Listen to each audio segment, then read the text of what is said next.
رومی علیہ رحمہ فرماتے ہیں کہ ایک جزیرہ تھا جہاں کا سیاسی نظم یہ تھا کہ وہ سال کی آخری تاریخ کو جو ان کا حاکم وقت ہوتا اس کو معزول کرتے اور ایک ایسی جگہ چھوڑ دیتے جہاں جنگل تھا اور جانوروں کا رین بسیرا تھا، اور ساحل پہ آ جاتے۔ پہلا شخص جو اترتا ساحل پہ اس کو اپنا حکمران مان لیتے، اور یہ ان کا ایک مدت سے دستور رہا۔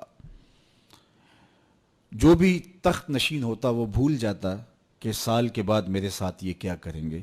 تخت کے مزے اور اس کی لذتیں ہی ایسی ہوتی ہیں کہ انجام اس وقت سامنے نہیں ہوتا، اور جب وہ انجام آنکھوں کے سامنے دکھائی دیتا ہے تو پھر بندہ پچھتاتا ہے کہ کاش کہ میں وہ وقت اچھا گزارا ہوتا اور آج مجھے یہ سب کچھ نہ دیکھنا ہوتا۔ تو جو بھی آتا وہ کہتا کہ ٹھیک ہے، اور بلا تعمل وہ اعزاز و تکریم اور وقار کے ساتھ مسند نشین ہو جاتا اور عیش و عشرت کرتا۔ ایک دفعہ وہ اپنا حکمران جنگل کے سپرد کرنے کے بعد ساحل پہ آئے تو جو سب سے پہلا شخص ان کی دھرتی پر ان کے جزیرے پہ اترا وہ بڑا دانا بینا شخص تھا اور پیشے کے اعتبار سے تاجر تھا۔ تو انہوں نے اسے کہا کہ تم آج کے بعد ہمارے حکمران ہو۔ اس نے کہا میں تو تاجرانہ غرض سے آیا ہوں، میں تو اصول سلطنت کو، امور حکومت کو جانتا ہی نہیں ہوں۔ انہوں نے کہا یہ ہمارا دستور ہے، اور ساری کہانی سنائی کہ ہم سال بھر تخت پہ بٹھائے رکھتے ہیں، سال کی آخری تاریخ کو وہاں سے اٹھاتے ہیں اور دوسری جانب ایک جنگل ہے جہاں ہم اس کو پھینک آتے ہیں۔ تو یہ ہمارا ضابطہ ہے، تم نہیں بھی مانو گے تو ہم زبردستی تخت پہ باندھ کے بھی بٹھانا پڑا تجھے بٹھائیں گے۔ تو جب وہ مصر ہوئے تو اس نے کہا کہ مجھے یہ بتاؤ کہ سال بھر میری بات ماننے کے لیے تو آمادہ ہو گے؟ انہوں نے کہا کیوں نہیں، ہم سال بھر آپ کی بات ماننے کے لیے آمادہ ہوں گے۔ اس نے کہا ٹھیک ہے، میں تمہارا حکمران بننے کے لیے تیار ہوں۔ رومی علیہ رحمہ فرماتے ہیں وہ تخت نشین ہو گیا۔ ہوتا یہ تھا جو تخت نشین ہوتا وہ بھول جاتا کہ سال کی آخری تاریخ کو میرے ساتھ کیا ہونے والا ہے۔ یہ پہلا شخص تھا، تخت نشین ہوتے ہی اس نے کہا کہ بلدیہ کے ملازمین بلائے جائیں، بلائے گئے۔ کہا فوج کے کمانڈوز بھی بلائے جائیں، وہ بھی بلائے گئے۔ اس نے ان کو کہا کہ تم جاؤ جنگل میں جہاں بادشاہوں کو پھینک کے آتے ہو اور وہاں کے موذی جانوروں کو کاٹ دو۔ بلدیہ کے ملازمین کو کہا کہ تم ان کے پیچھے جاؤ اور کانٹے دار جھاڑیاں کاٹو۔ وہاں معماروں کا ایک گروہ بھیجا کہ وہاں جا خوبصورت محل تعمیر کرو۔ وہاں پھلدار، پھولدار، سایہ دار درخت لگوانے شروع کر دیے، اور پورا سال اس جنگل کو کٹوانے، اس کے موذی جانور قتل کروانے، وہاں محل تعمیر کروانے اور پھلدار، پھولدار، ثمر بار درخت لگانے میں حکومتی مشینری کو لگائے رکھا۔ جب سال کی آخری تاریخ ہوئی تو ہوتا یہ تھا کہ جب بھی بادشاہ کے پاس وہ آتے کہ اب تو جو اس جنگل میں پھینکنے جا رہے ہیں، تو اچانک اس کو لگتا کہ سال بیت بھی گیا ہے، تو وہ چیختا روتا ہائے مجھے کدھر جا رہے ہو، میں تو موذی جانوروں کا لقمہ بن جاؤں گا، اور اس کو زنجیروں میں جکڑ کے اس جنگل میں پھینک کے آتے۔ وہ کہتے ہم نے پہلے دن آپ کو بتایا تھا۔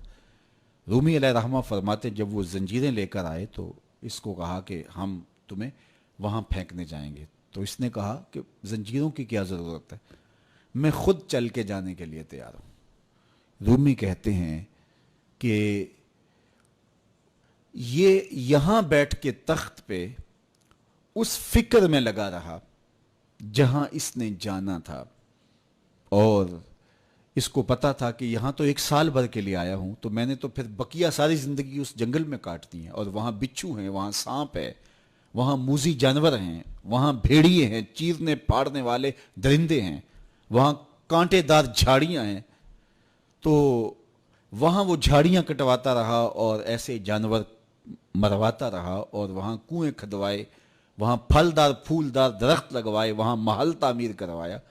تو اس نے خوشی سے کہا مجھے کیوں جکڑتے ہو، میں تو چل کے اس جگہ پہ جانے کے لیے تیار ہوں، اس لیے کہ اب وہ جنگل اور خوفناک جھاڑیاں نہیں رہیں، بلکہ وہ ایک خوبصورت باغ بن چکا ہے، اور وہاں موذی جانور نہیں رہے، وہاں پرندے چہچہا رہے ہیں، کوئلوں کی دل آویز صدائیں ہیں، وہاں بلبلوں کے چہچہے ہیں، تو میں تو وہاں جانے کے لیے تیار ہیں۔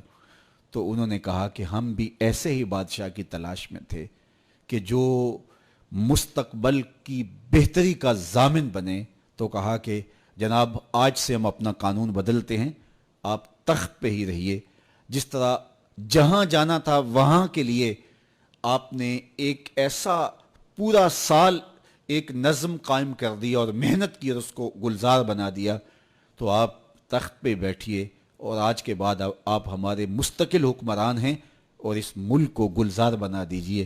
رومی فرماتے ہیں جس طرح وہ شخص تخت پہ بیٹھا اور تخت پہ بیٹھ کے اس کو فکر وہاں کی لگی رہی جہاں اس نے مستقل جا کے رہنا تھا، کہا کافر دنیا کے تخت پہ عیش و عشرت کرتا ہے اور وہ بھول چکا ہوتا ہے کہ میں نے بالآخر کہاں جانا ہے۔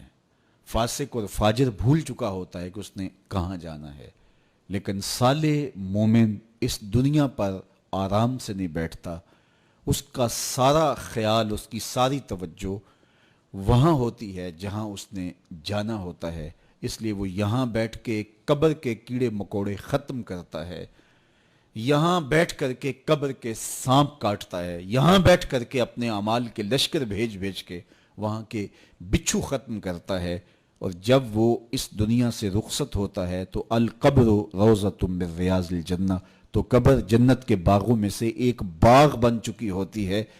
کافر جب جاتا ہے تو اس کی قبر حفرۃ من حفر النیران، اس کی قبر جہنم کے گڑھوں میں سے ایک گڑھا بن چکی ہوتی ہے، اور اس کی قبر جنت کے باغوں میں سے ایک باغ بن چکی ہوتی ہے۔ اس لیے یہ کہتا ہے مجھے جلدی لے جاؤ، میرا تو وہاں انتظار ہو رہا ہے۔ سرخرو وہ ہے جو اس مختصر سی زندگی کو آخرت کے لیے گزارتا ہے۔ یہ دنیا آخرت کی کھیتی ہے، بوائی کا موسم ہے اور آخرت کٹائی کا موسم ہے۔ بوائی کے موسم میں جو کسان مٹی سے مٹی ہو جائے، کٹائی کے موسم میں وہی فصل اٹھاتا ہے، کٹائی کے موسم میں اس کے ہاتھ ہی ثمر آتا ہے، پھل آتا ہے، اور جو بوائی کے موسم میں عیش و عشرت میں لگا رہتا ہے، کٹائی کے موسم میں اس کے ہاتھ میں کچھ نہیں ہوتا۔ تو یہ دنیا آخرت کی کھیتی قرار دی گئی ہے، تو خوش نصیب اس کھیتی کو ہل چلا کے ہموار کرتے ہیں، تخم عمل ڈالتے ہیں، پانی سے سینچتے ہیں، جڑی بوٹیاں تلف کرتے ہیں، اور پھر اس کی کمائی ان کو نصیب ہوتی ہے۔ تو میرے رب نے کہا کہ ہر جان یہ دیکھے اس نے آنے والے کل کے لیے آگے کیا بھیجا ہے۔ پھر فرمایا واتقوا اللہ، اور اللہ سے ڈر جاؤ، ان اللہ خبیر بما تعملون، جو تم کرتے ہو تمہارا رب اس سے باخبر ہے۔